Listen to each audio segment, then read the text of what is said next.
Joseph Laroche est unique, c'était le seul passager noir du Titanic. Il n'y a jamais eu une reconnaissance publique, nationale, internationale, comme il y a pu y avoir pour d'autres.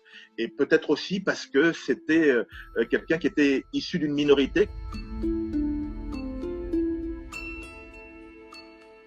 On a toujours l'impression, à cause du film, peut-être qu'on savait tout sur le Titanic. Et c'est important, justement, que cette histoire puisse être connue, parce que c'est un peu notre histoire aussi, notre histoire dans la grande histoire.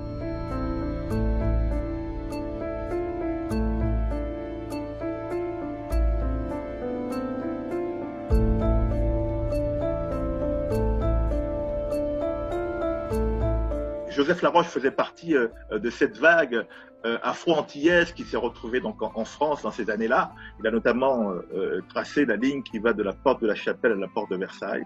C'est un homme qui avait tout pour réussir, en plus qui était brillant.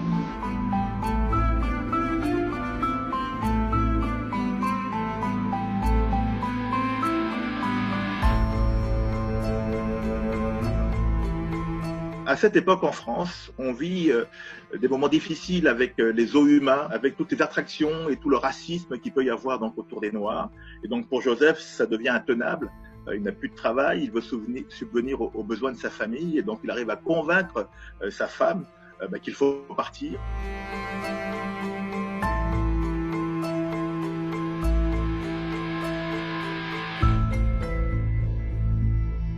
Sa famille était dans les arcanes du pouvoir. Que ce soit Toussaint Louverture, avec des liens donc familiaux, que ce soit le roi Christophe. Joseph, à un moment donné, s'est retrouvé lui-même comme quelqu'un qui incarnait l'histoire d'Haïti.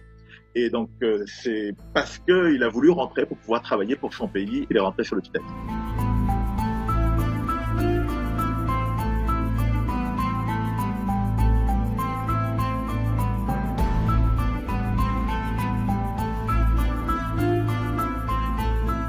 On devait prendre le France, mais il n'y avait pas, on n'acceptait pas les enfants à la salle à manger. Il y avait une nurserie. Et comme nous étions très jeunes, ma sœur et moi, mes parents ne voulaient pas nous laisser. C'est pourquoi on a pris le Titanic.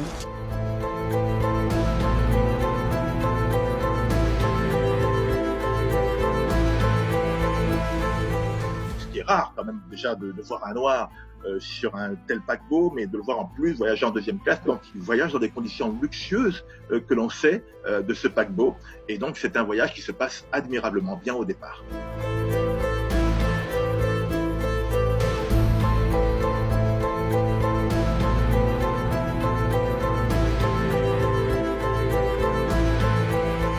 Cette nuit-là, c'est un drame pour tout le monde. Et Joseph Laroche arrive, à force de persuasion auprès de l'équipage, à faire descendre sa femme et ses deux filles sur un canot et leur dit j'arrive bientôt. Et malheureusement, il ne pourra jamais les rejoindre. Parce que c'était les femmes et les enfants que l'on sauvait d'abord.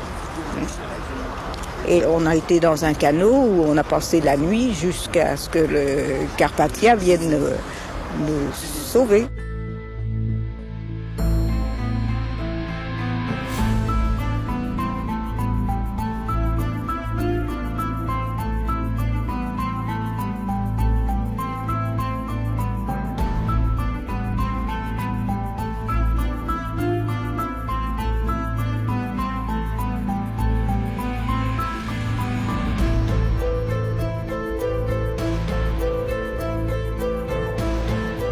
C'était touchant parce que, quelque part, ça réhabilitait un tout petit peu la mémoire de cet homme qu'on avait oublié. C'est un homme qui a une vie extraordinaire, mais qui est passé inaperçu à cause de ce drame.